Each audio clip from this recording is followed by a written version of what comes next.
I'm Heather Armstrong. And I'm Dustin Lukey. Without a clear-cut answer to the PFAS water contamination problem, Wisconsin water advocacy groups continue to meet and try to come up with more ways people can protect themselves. Now, there was a virtual opportunity today for the public to get involved. News 19's Marcus Arsvold tuned in to the Midwest Environmental Advocates webinar via Zoom. So Marcus, what did you learn?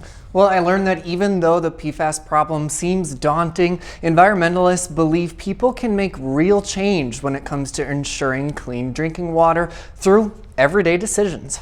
Drinking water advocates say Wisconsin consumers need to hold companies accountable if they use PFAS compounds to make nonstick pans, waterproof clothing, or firefighting foams. It's time to find alternatives. It's time to stop using this stuff, because if you do, you're going to have to clean it up.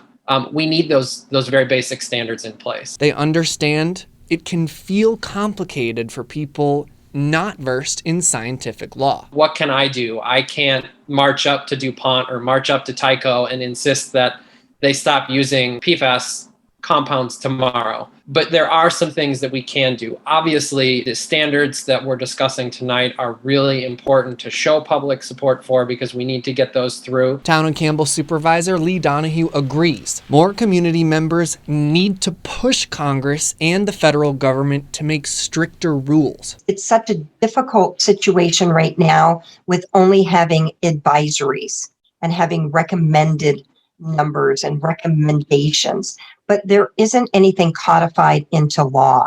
And that's really where we need to move. Advocates urge for a proactive approach, not only when it comes to pushing for legislation, but also when making purchases to protect your health before it's at risk. We need to start to understand that this stuff is not just another jar of whatever that they can mix into their manufacturing process and benefit from the properties that it gives that product without being aware of the attendant health consequences associated with it.